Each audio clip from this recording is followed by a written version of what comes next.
The snow started falling around 8 and didn't stop. By 10, the parking lot behind Whitmore Industrial Supply had disappeared beneath 4 inches of the stuff a blank, indifferent white that swallowed tire tracks and cigarette butts and the faded yellow paint of the parking lines alike. The streetlights above threw orange cones of light through the falling flakes, and in each cone the snow moved like static on a dead television channel. Ethan Cole was the last one left. He didn't mind. He rarely did. He dragged the heavy push broom across the loading dock, its rubber edge scraping against concrete in a rhythm he knew by heart. Pull, push, turn. Pull, push, turn. His breath made small clouds that disappeared immediately, and the cold had long since worked its way through his canvas work jacket and settled into the bones of his fingers. He'd forgotten his gloves again. He always forgot his gloves. In the front pocket of his jacket, his phone buzzed once. He already knew who it was. "Dad, Mrs. Peterson says I can stay until 10:30, but she has to be up early tomorrow." He finished the length of the dock before he wrote back. "On my way soon, Bug. Did you eat the soup I left?" 3 dots appeared, disappeared, appeared again. "Yes, but there was too much pepper. There was exactly the right amount of pepper. Dad, there was so much pepper." He smiled at his phone in the dark, and the cold felt a little less like cold for a moment. Ethan Cole was 38 years old. He had brown hair going silver at the temples, a jaw that needed a shave he never quite got around to, and hands that looked like they belonged to a man 10 years older than he was. He worked the morning shift at Whitmore as a maintenance and facilities worker 4 in the morning until noon, sweeping and mopping and fixing the things that quietly broke without anyone noticing. In the evenings, twice a week, he drove to whatever address came through on the app and fixed someone's car. He wasn't formally certified. He'd just always understood machines the way some people understood music instinctively, without needing to be taught. He'd been an actual facilities engineer once, a good one by most accounts. He'd worked industrial maintenance for Hartfield Manufacturing across town, running a team of 12, signing off on the kind of repairs that kept a whole production floor from shutting down. That was before Caroline got sick, before the long 2 years that narrowed to a single hallway, a single room, a single chair beside a hospital bed, before everything rearranged itself into a version of life he hadn't agreed to. He wasn't bitter about it. That was the thing people always expected from him, and it was the thing they never found. He was just tired. In the way that had become so ordinary, he no longer noticed it the way you stop noticing the sound of traffic if you live near a highway long enough. He loaded the broom and the dustpan into the utility closet, locked the side door, and walked to his truck. The old Ford sat alone in the lot, patient and quietly rusting at the wheel wells. He cleared the snow from the windshield with his forearm. He'd also forgotten his ice scraper and climbed in. He sat for a moment with the heat running, waiting for the defroster to make a dent in the fog on the inside of the windshield. On the passenger seat was a paper bag from the pharmacy. Lily's vitamins, a box of the cough drops she'd been going through since October, a small tube of hand cream that he bought every week and she used up every week, and which he was fairly certain she applied directly to the cat she was not supposed to have, but which lived in the shed behind Mrs. Peterson's house and came around whenever Lily was outside. The cat had no name that Lily would commit to publicly. Privately, she had told Ethan the cat's name was Gregory. He liked his life. That was the complicated truth of it. He was exhausted and financially stretched, and he slept maybe 5 hours on a good night, and he liked his life. Lily made it impossible not to. She was the argument against despair that he hadn't known he needed, and she made it without trying, just by being entirely and fiercely herself in every room she entered. He put the truck in reverse. He was almost to the road when he saw the other car. It was parked at the edge of the lot that connected to the gas station next door. A lot that was closed for the night, the fluorescent canopy lights dark, the pumps locked. The car was a dark gray sedan, newer than anything Ethan had driven in the last decade, and it was sitting at a slight angle that told him immediately something had gone wrong.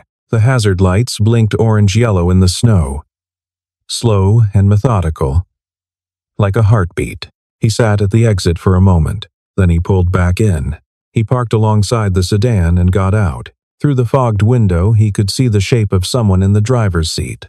A woman, it looked like, her phone pressed to her ear, her other hand at her forehead in a gesture that communicated exhaustion and frustration in equal measure. He knocked on the glass gently. She lowered the window 2 inches and looked at him with the careful wariness of a person who had learned to be careful in situations exactly like this one. She was in her mid-30s, he guessed, dark-haired, precise, wearing the expression of someone who had been managing a problem alone for long enough to have formed a clear opinion about it. "Do you need help?" he said. "I'm fine," she said. "I'm waiting for roadside assistance."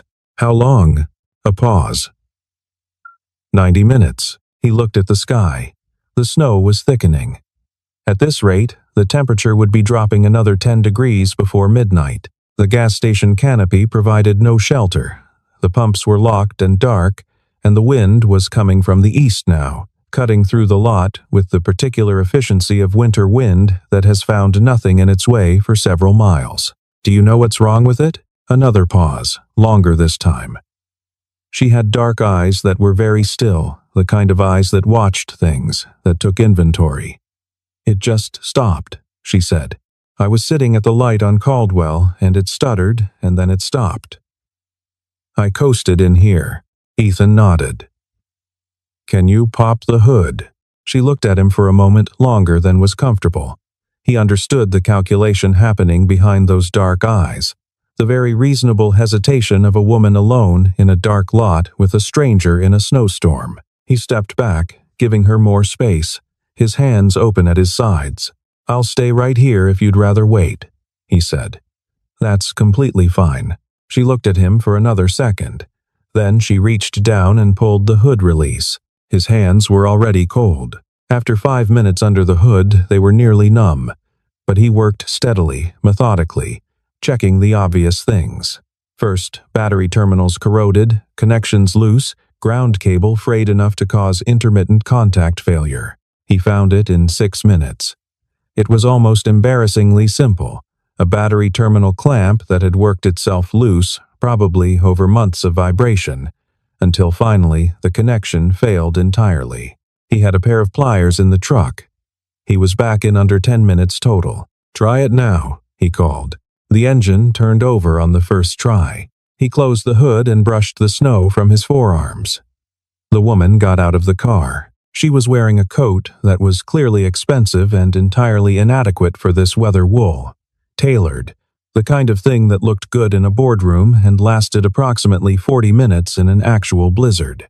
She had dark hair pulled back from her face and the posture of someone who was accustomed to controlling her environment. Standing in 4 inches of snow in low heels, she looked simultaneously completely out of place and somehow still composed. "What was it?" she asked. "Loose terminal on the battery. It's an easy fix. You'll want to get the whole clamp replaced properly. This'll hold, but it's not a permanent solution." She opened her purse. "What do I owe you?" "Nothing." She looked up from the purse. "I'm serious. So am I." He pulled his keys from his pocket and clicked the lock on the truck. "Cancel the roadside service so they don't send someone out in this." "Why won't you take anything?" He thought about how to explain it and settled on the simplest version of the truth. "My daughter's 7, he said. "If she ever broke down somewhere cold like this, I'd hope whoever found her wouldn't charge her for it." The woman said nothing for a moment. She was watching him in that particular still way again, the way that felt less like looking and more like measuring. "Thank you," she said finally. Just that. No flourish, no performance of gratitude. He nodded, got in the truck, and drove away. He didn't look back. He was already calculating whether there was time to swing by Ridgewood Market for milk before picking up Lily. Olivia Carter did not go home right away. She sat in the warm sedan for several minutes after the truck's taillights disappeared, the engine running, the heat finally reaching her feet. Through the windshield, the snow kept falling, indifferent and steady, covering the tire tracks the truck had left. She was 36 years old, and she had been the CEO of Whitmore Industrial Supply for 14 months. Before that, she had been the VP of operations for 8 years, which meant she understood the company well enough to know exactly how badly it was broken, and in exactly which ways. The previous CEO, her predecessor, Gerald Whitmore, the founder's son, who had inherited the position along with his father's name and very little of his father's judgment, had spent 12 years making decisions that felt bold in the short term and were quietly catastrophic over time. The company had good bones. She was trying to save it. Part of that process was people. She had a theory that she had never said aloud to any of her department heads, because theories stated aloud too early have a way of becoming gospel before they've been tested. The character of an institution is the average character of the individuals inside it. You could restructure departments, you could retool processes, you could install new software and hire expensive consultants and redesign the org chart. But if the people at every level of the organization were not genuinely trustworthy, not performatively trustworthy, not trustworthy when observed, but trustworthy in the dark, then none of the rest of it held. She'd done the formal things. She'd read personnel files and reviewed performance metrics and sat through 100 interviews. But she'd found, over the years, that what a person did when no one was watching told you more than anything else. The insight had come to her from an unlikely source, her father, who had run a small hardware store in western Pennsylvania for 30 years, and who had a gift for reading people that Olivia had spent her adult life trying to systematize. You can tell a lot about a person, he'd said once, by what they do when they think they've gotten away with something. The inverse, she'd always thought, was equally true. You could tell even more by what they did when there was nothing to get away with, when the choice between easy and right cost them something real, and there was no audience to appreciate the sacrifice. She had designed the test carefully. Not perfectly, she was honest with herself about its limitations. A single scenario under artificial conditions told you something. Not everything. It was a data point, not a verdict. But in 11 months, she had produced 11 data points, and they had all said more or less the same thing about the people she'd been watching. Not that they were bad people, most of them were not bad people, just ordinary people. Making the ordinary calculation. Not my problem, not my responsibility. Too cold, too late, too inconvenient. The car tonight had not broken down by accident. She had driven it herself to the parking lot, having told her assistant to arrange for the battery terminal to be loosened, not removed. Just loosened enough that a cold night would do the rest. The lot was one she knew Whitmore's night shift maintenance staff used. She had parked the car and called her assistant from inside it, conducting a real conversation while she waited to see what would happen. She had expected, realistically, that most people would drive past, or slow down and then think better of it, or stop and offer to call someone, which cost nothing and accomplished nothing. She had not expected someone to get out in the snow and fix it with his bare hands and then refuse payment. She'd had him run through the employee database before she left the lot. The photo matched. Ethan Cole, maintenance and facilities.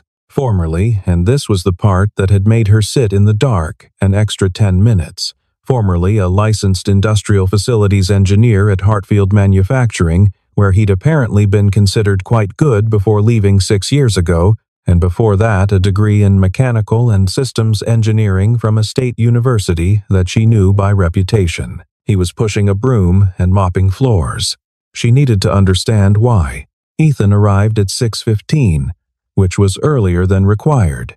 He liked the building before anyone else was in it, the particular quality of silence that existed in large spaces before the day asserted itself. He ran a mop over the lobby tile with the unhurried efficiency of someone who had made peace with the work, who found a kind of order in it. He was refilling the mop bucket in the utility room off the east corridor when he heard voices in the lobby, the particular hush and click of important footsteps, the murmur of someone being briefed on the move. He came out of the utility room with the mop bucket and nearly walked directly into Olivia Carter. She was flanked by two people with tablets and expressions of intense focus, and she was wearing a different coat, charcoal, structured, entirely competent. Her hair was down now, and she was looking at a document one of the tablet holders had angled toward her. She didn't look up immediately. When she did, her eyes found his in a single calm motion that told him she'd known exactly where he was standing before she looked. They held the eye contact for perhaps 2 seconds. Ethan said nothing. There was nothing to say. He stepped back to give the group room to pass, and the group passed, and Olivia Carter moved through the lobby and into the elevator without a word, without a change of expression, with only a slight pause in her stride that lasted less than a heartbeat. He went back to the utility room. He stood there for a moment with his hand on the doorframe. Well, he thought, that's something. He picked up the mop and got back to work. It appeared at 11:47 on a Wednesday. Ethan was working the second-floor hallway, a long stretch of corridor that ran past the conference rooms and the executive assistants cluster, and eventually to the elevator bank. He was moving a cart loaded with cleaning supplies when he saw it. A slim, brown leather wallet lying in the middle of the hallway floor, as though someone had simply dropped it while walking. He looked at it for a moment. He picked it up without opening it, carried it to the nearest assistant's desk, which belonged to a young man named Parker who was on the phone, and set it down with a note he wrote on a post-it. Found this in the hall. Front desk or lost and found? Then he went back to work. He didn't know about the camera mounted in the hallway's smoke detector housing, angled to capture the full stretch of corridor where the wallet had been placed. He didn't know about the second camera inside the elevator lobby that had a clean sight line to the assistant's desk. He wasn't thinking about any of that. He was thinking about whether Lily's science project was due Thursday or Friday, and whether he'd remembered to buy the poster board she needed. Olivia watched the footage that evening from her office. She watched Ethan pick up the wallet, carry it without breaking stride, set it down, write the note, and return to work. The whole sequence took 43 seconds. He never opened the wallet. He never looked around to see if anyone was watching. She set down her coffee cup. She sat with what she was feeling for a moment, which was a combination of things she was not entirely comfortable with. Among them, a reluctant respect and something warmer that she chose, for now, not to name. Then she called her head of HR. "Pull Ethan Cole's full file for me," she said. Everything. His name was Ethan James Cole. He'd grown up in Dunmore, a small town 40 miles east of here, the kind of place that produced either people who stayed forever or people who left and never quite stopped thinking about it. He'd left state school on a partial scholarship, engineering degree, first job at a mid-size manufacturing firm in the city. He'd been good. That much was clear from the references and evaluations in his Hartfield file, which HR had pulled. Exceptional diagnostic capability. Reliable under pressure. The kind of engineer who makes the people around him better. His supervisor at Hartfield had written, in what was clearly meant to be a routine annual review, "Ethan is the person I call when something is genuinely wrong because he'll find the problem and he won't pretend it's something it isn't." His wife's name had been Caroline. She died 5 years ago, after a 2-year illness. He had one daughter, 7 years old. He had applied to Whitmore 11 months ago, listing his most recent employment as self-employed mechanical services and his desired position as facilities maintenance. His previous titles, engineer, team lead, shift supervisor, were not mentioned in the application. Olivia read the file twice. She thought about what it took to go from running a maintenance team of 12 to pushing a mop, and she thought she understood it. Grief did strange things to ambition. Sometimes it wiped it out entirely, replacing it with something simpler and more immediate. Just keep going. Just get through the day. Just make sure the child is fed and safe and gets to school on time. She'd seen it in people she knew. She'd felt the edges of it herself. After her mother died, that narrow tunnel of just the next thing that collapsed the horizon to something manageable. She understood the retreat. What she didn't understand was why a man with his capabilities was still retreating now, 5 years later. She had a thought. She let it sit for 2 days to make sure it was a real thought and not an impulse. Then she arranged a meeting. The crisis arrived on a Thursday, the way real crises usually do, not announced, not dramatic in its arrival, just suddenly there when someone looked up from what they were doing. Whitmore's production management software handled scheduling, inventory movement, and work orders for the warehouse floor. It was not glamorous software. It was the kind of system that had been installed in 2014 and never quite properly updated, running on a server that had been patched and repatched until the patches themselves needed patches. Derek Haynes, the IT manager, had been requesting a full replacement for 3 years. The request had been declined twice by the previous CEO on grounds of cost. At 8:17 on a Thursday evening, it crashed.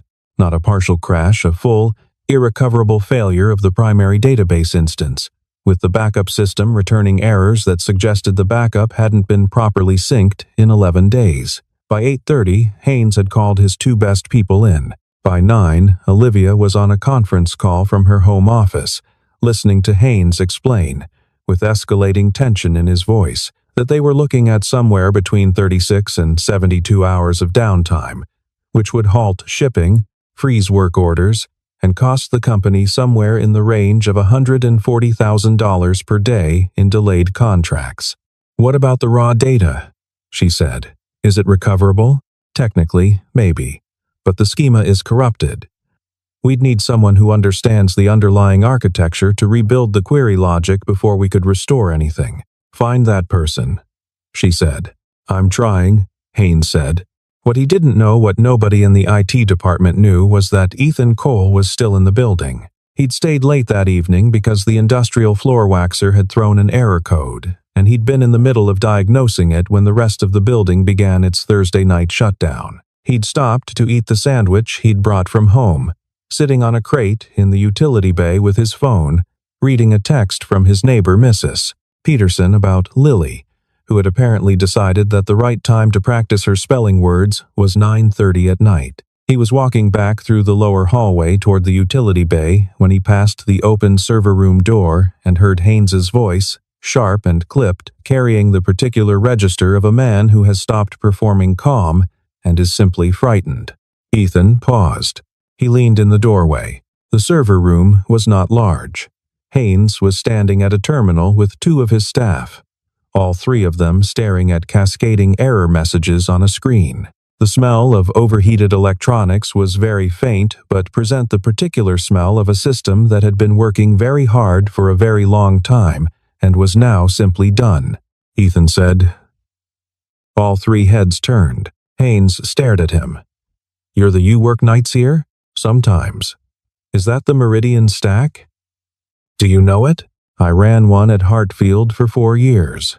Different version, but same underlying architecture." He stepped into the room, hands in his jacket pockets, and looked at the error codes. He was quiet for a moment, reading the cascading messages with the same kind of focus he brought to a broken engine. Not anxious, just reading, letting the system tell him what it was trying to say. "You've got a corrupted index table. That's why the backup won't restore. It's trying to map to a schema that doesn't match anymore." Haynes's staff looked at each other. One of them, a young woman with her hair still up from whatever she'd been doing before the call came in, had the expression of someone hearing a diagnosis and not yet sure if it was survivable. Haynes looked at Ethan. "Can you fix it?" "I can try." He paused. "I'll need access to the raw log files and the backup archive. And someone to get me coffee, because this is going to take a while." The logs were worse than he'd expected and better than he'd feared. He worked through them methodically, the way he'd always worked, not rushing, not catastrophizing, just taking the problem apart into its components and looking at each component clearly. The corrupted index was repairable, but the repair required rebuilding the mapping table from scratch using the transaction logs, which meant reading 3 months of log files and reconstructing the data relationships by hand. Haynes stayed for the first hour, then went to make calls. His staff rotated in and out. At midnight, they brought him coffee. At 2 a.m., they brought him a second cup and looked at the screen with expressions that ranged from exhausted hope to polite skepticism. At 2:47 in the morning, the system came back online, not a partial recovery, a full restoration, with the rebuilt index mapping cleanly to the recovered data. Haynes stared at the green status indicators for a full 10 seconds without saying anything. "That's not possible," he said finally. It's possible, Ethan said. It's just tedious. He pushed back from the terminal and rolled his neck. His back ached from the chair. You need to replace this system. The patching is done. There's no more runway. I know that. Make sure whoever makes that decision knows it too. He picked up his jacket from the back of the chair, nodded at Haynes and the 2 staff members who were still awake, and walked out of the server room. In the lobby, the overnight security guard looked up from his desk with mild surprise. Ethan pushed through the glass door and walked to his truck in the dark. He was home by 3:15. Lily had left the lamp on in the living room, the way she always did when she fell asleep before he got back, so the house wouldn't be dark when he came in. He stood in the doorway for a moment, looking at the lamp, then went to check on her. She was asleep on her side with one arm thrown over the edge of the bed and the spelling list on her nightstand, half the words circled in purple marker. He pulled the blanket up to her shoulder and turned off her light. He was asleep by 3:30. She had him brought up at 10. Not summoned, she'd specifically told Parker to use the word invited and to say that it was at her convenience, not a requirement. She wasn't sure why that distinction mattered to her. It just did. He arrived in the clothes he'd been working in, the canvas work jacket over a plain gray shirt, dark work pants with a smudge of something on the knee, the flat-soled boots that moved quietly on hard floors. He had the look of a man who had not slept enough and was functioning on caffeine and habit. He stood in the doorway of her office and looked at her with an expression that was entirely level. "Come in," she said. "Sit down." He came in. He didn't sit. He stood in front of her desk with his hands in his jacket pockets in a way that was not defiant, just natural, the posture of someone who spent most of his working life standing. "I watched the footage from last night," she said. "All right. Derek Haynes says you saved the company somewhere between $1 and $200,000 by restoring that system. I just fixed the index mapping. The data was already there. You made it sound routine. It mostly was." He paused. "It was also 6 hours of reading transaction logs at 2 in the morning, which is less routine. But the technique isn't complicated if you know the system." She studied him for a moment. "Why didn't you tell anyone you had that background? When you applied?" He was quiet for a beat. "I wasn't applying for that kind of job." "Why not?" He looked out the window for a moment, the wide window that looked out over the city and the gray winter sky. When he looked back at her, his expression hadn't changed, but something had shifted slightly behind it. "After my wife died," he said, "I needed simple for a while. I needed to know what the day was going to be. Sweep this, mop that, go home, pick up my daughter. That was enough. That was more than enough. And now," she said. He was quiet again. "I don't know," he said. "I haven't thought that far ahead." She folded her hands on the desk. She had rehearsed, very roughly, what she wanted to say next. And now that she was in the moment, the rehearsed version felt inadequate. "The night of the snowstorm," she said. His expression didn't change, but his stillness changed, became more deliberate, more aware. "The car," she said. "I should tell you that it was a test." He said nothing. "I've been doing it for about a year," she said. "Different situations, different people. And you were the first person who stopped." She said it flatly, without drama. He absorbed that. His expression was unreadable. "Are you angry?" she asked. He considered it, which she appreciated, the fact that he actually thought about the question rather than just answering it. "No," he said. "I didn't stop because I thought someone was watching." "I know," she said. "That's the point." She slid a folder across the desk.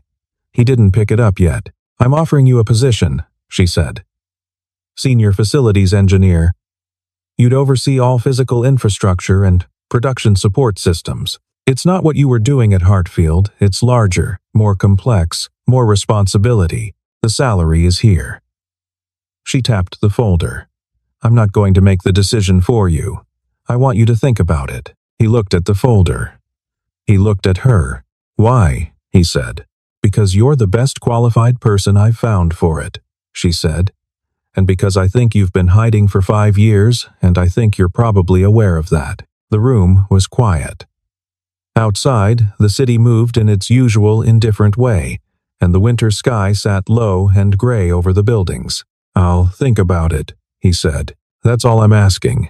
He didn't say yes the next day. He took the folder home and put it on the kitchen table and looked at it while he made dinner a simple pasta, the kind Caroline used to make, heavy on the garlic. Lily sat at the table with her spelling list, working through the words with the fierce concentration she brought to anything that interested her, which was most things. Outside the kitchen window, the February dark had settled in early, the way it did at this time of year, and the kitchen felt smaller and warmer, for the steam from the pot, the smell of garlic and olive oil, the particular light of the fixture over the table that had been slightly too yellow since the bulb burned out, and he'd replaced it with whatever was in the closet. "Dad," she said, without looking up. "Yeah, what's that?" "Something from work." She looked up. She had Caroline's eyes, the particular dark brown that seemed to have a slight amber ring in bright light, and the same way of looking at something like she was already thinking 2 steps past it. "Is it a promotion?" she said. He looked at her. "Why would you think that?" "Because you keep looking at it like it's scary," she said. "You only look at things like that when there's something you want, but you're not sure if you should." He stirred the pasta. The water was at a full boil now, the lid rattling slightly. "When did you get this smart?" he said. "I was always this smart," she said, and went back to her spelling list. He thought about it for 3 days. He thought about Caroline, which he still did, every day, in the particular way that grief becomes a texture, rather than an event, not the sharp thing it used to be, just a constant presence, like a seam in a garment you stop noticing but you can always find if you look. He thought about what she would have said about the folder on the kitchen table. He thought he knew. On the 4th day, Olivia's assistant called to say that Miss Carter was wondering if he'd had enough time to think. He said he'd come up at noon. He found something he hadn't expected when he arrived. Olivia was not alone in her office. Sitting on the small sofa near the window was a child 7, maybe 8, in a pink coat with a backpack that had a small dinosaur keychain attached to the zipper. The child was drawing something with intense focus in a sketchbook. Ethan stopped in the doorway. Olivia looked up from her desk. Something shifted in her expression, a very slight softening, almost imperceptible, like the first crack in ice. "My nephew's school had a half day," she said. "My sister's car is in the shop. I'm sorry, I should have rescheduled." The child looked up from the sketchbook. He had round, serious eyes and a smear of blue marker on his wrist. "That's okay," Ethan said. He looked at the sketchbook. "What are you drawing?" "A dragon," the boy said. "But the wings aren't right." "Wings are hard," Ethan said. "Can I look?" He sat beside the boy on the sofa and looked at the drawing. It was actually quite good, a solid, confident dragon body. The wings, indeed, struggling against the page, as though the boy hadn't quite worked out how they connected to the shoulders. Ethan picked up a blank sheet from the sketchbook and drew a quick, rough diagram, just the joint, just the mechanical connection. Shoulder to wing, the angle that made it look like the wing was from the body and not attached to it. "Oh," the boy said, looking at the diagram. "Like a shoulder blade, exactly like a shoulder blade, but bigger." The boy started drawing again immediately, with renewed purpose. Ethan stood up and looked at Olivia, who was watching him from behind her desk with that still, measuring quality he'd come to recognize. "I'll take the job," he said. She didn't smile. She just nodded, with a gravity that told him she understood what it cost to say it. "Good," she said.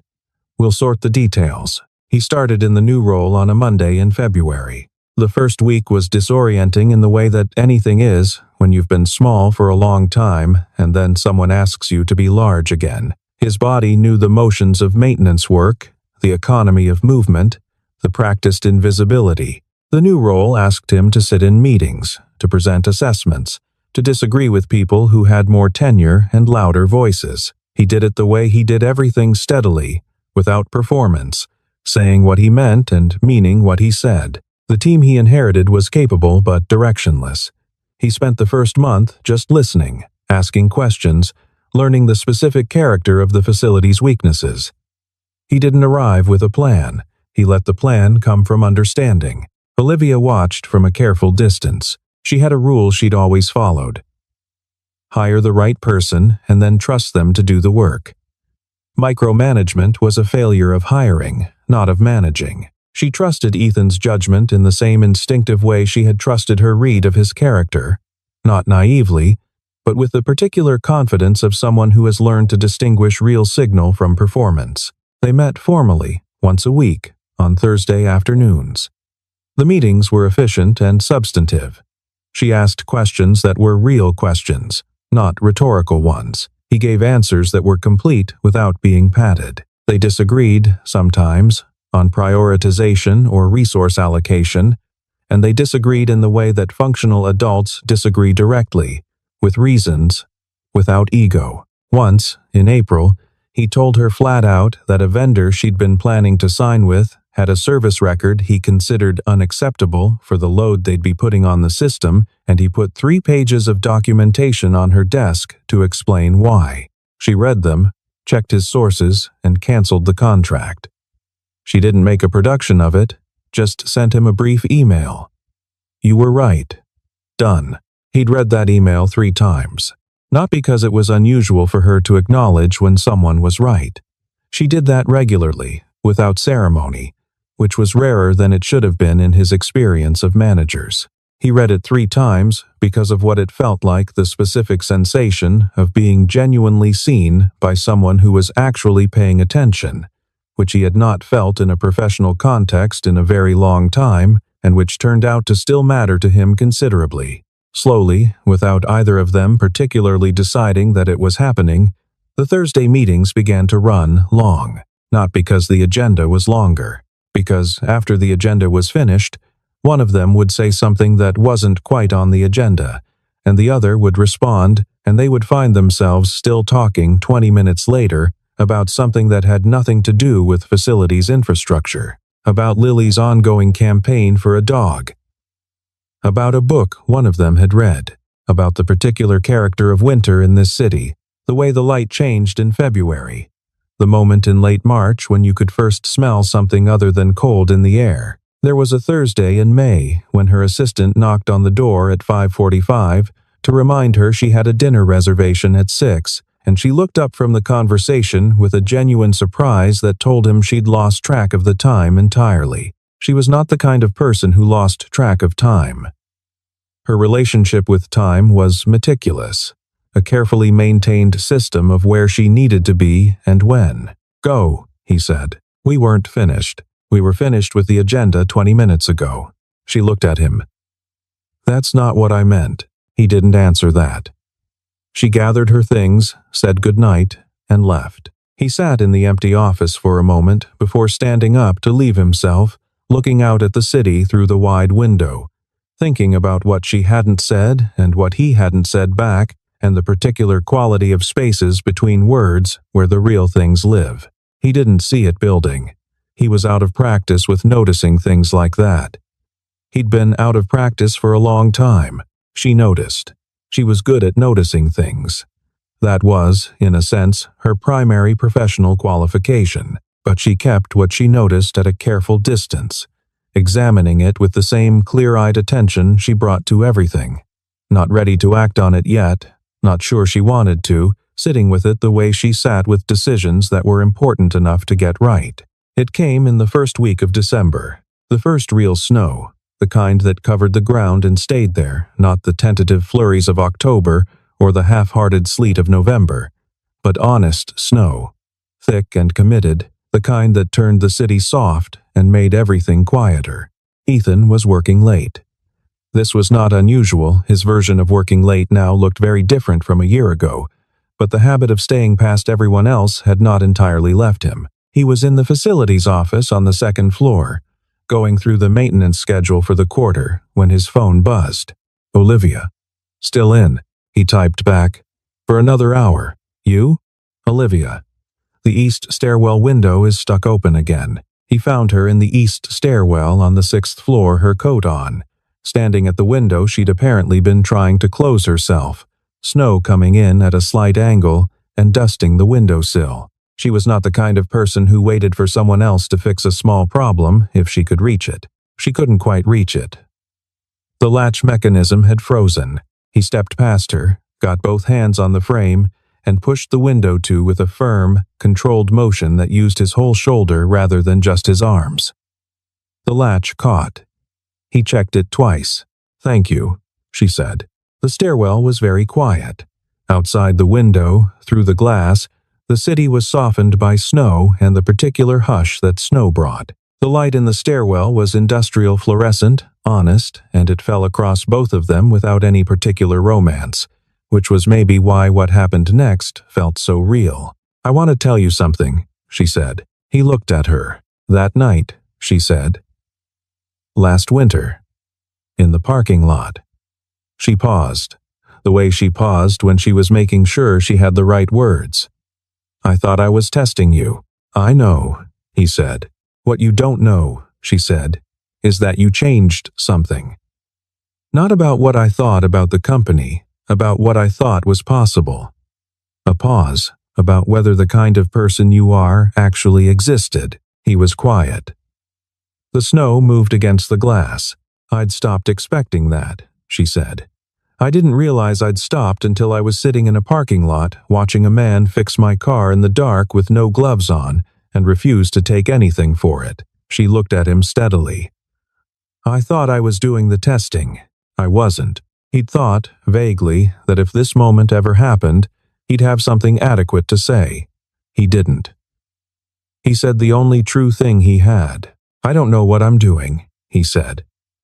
"I haven't known for a while. But I know this is real.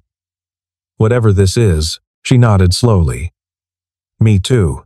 That's enough for now," he said. "Yes," she said. "It is." The day Lily met Olivia properly, not the brief, peripheral meeting in the office, but a real meeting, the kind that meant something, was a Saturday morning in March, when the snow had mostly given way and the first tentative suggestion of spring was audible in the birds. Ethan had told Lily the night before that a friend was coming to the farmer's market with them. Lily had received this information with the serious consideration she applied to most significant news, asked 3 clarifying questions. Is she nice? Does she like animals? Does she have strong opinions about pancakes? And then gone to sleep apparently satisfied with the answers. Olivia arrived at the apartment in a coat more sensible than the one she'd worn in the blizzard, with the particular, slightly uncertain quality of someone who is confident in boardrooms and genuinely unsure about children. She stood in the doorway, and Lily looked at her from the hallway with that amber-brown gaze that saw everything. "You're the one from his work," Lily said. "I am," Olivia said. "He talks about work more now," Lily said. "In a different way than before." Olivia glanced at Ethan, who found something interesting to look at on the ceiling. "What way?" Olivia said. "Before he talked about work the same way he talked about the weather," Lily said. "Now he talks about it like it matters." She looked at Olivia for another moment with that unsettling directness. "Do you like animals?" "I've never had a pet," Olivia said. "But I think I would." "We're getting a dog," Lily said. "Eventually." "I'm familiar with eventually," Olivia said. Lily considered her for one final moment, the way a judge considers closing arguments, and then apparently reached a verdict. "You can come," she said, and turned to get her jacket. Ethan looked at Olivia. She was smiling a real smile. Not the controlled professional expression he knew from Thursday meetings, but something simpler and more unguarded than that. He thought about the parking lot in the snow. He thought about Lily's lamp left on in the living room. He thought about the long, narrow tunnel of just get through the day that had eventually, slowly, without his quite noticing, widened back into something that looked like a life. He didn't say any of that. He handed Olivia her coffee from the kitchen counter and said, "She's going to want to look at every dog at the market." "That sounds fine," Olivia said. "There are a lot of dogs." I said, "It's fine." He locked the apartment door behind them. Outside, the March morning was cold still, but differently cold, the cold of something ending rather than something permanent. Lily was already at the bottom of the stairs, her voice carrying up about some dog she'd seen there last week that she needed to find again immediately. Ethan and Olivia walked down together, not touching, not needing to, just walking in the particular way of two people who have found, without quite meaning to, that they have arrived at the same place from very different directions. Lily was halfway down the block already, the dinosaur keychain bouncing on her backpack, narrating something to herself at a volume that suggested she expected the whole street to be interested. "She does that," Ethan said. The running commentary. "I noticed," Olivia said. There was something warm in her voice that hadn't always been there, not warmer than she was capable of, but warmer than she usually allowed herself to be, at least in the presence of other people. She'd spent years cultivating a useful distance. She was learning, slowly, that useful distance had a cost she'd been paying without quite realizing it. They walked toward the market. The air smelled of cold and, very faintly, of something green, the specific smell of earth, beginning to wake up after a long sleep. The smell that arrives in March, before there's any visible evidence of it, as though the ground announces spring privately before it makes it public. Lily found the dog she'd been looking for, a large, patient golden retriever, whose owner was selling honey and preserves at a stall near the east entrance, and spent 12 minutes in earnest negotiation with the dog about whether it wanted its ears rubbed. The dog's position was clearly yes. Ethan watched his daughter from a few feet away, the particular watching that he'd gotten very good at over 7 years present, attentive, but hands-off, giving her the room to be fully herself in the world, without the shadow of his worry falling across her. Olivia stood beside him. "She's remarkable," she said quietly. "I know," he said. "You don't say it like you're proud of yourself." "She did it," he said. "I just tried to stay out of her way." Olivia was quiet for a moment, watching Lily explain something very seriously to the golden retriever, who was listening with the grave courtesy that large dogs tend to bring to conversations with small children. "That's not nothing," Olivia said, "staying out of someone's way while they become who they are. That takes more discipline than most people realize." He looked at her sidelong. "Speaking from experience?" A slight pause. "My mother was very good at telling me who I should be," she said. "She meant well. It still took me until I was 30 to figure out who I actually was." He nodded. He didn't push it. That was one of the things she'd noticed about him, the way he received things people told him, held them, and didn't immediately try to do something with them. Lily looked up from the dog and beckoned them over with the urgency of someone who has made an important discovery that cannot wait. The city was bright and cold and entirely ordinary. It was exactly enough.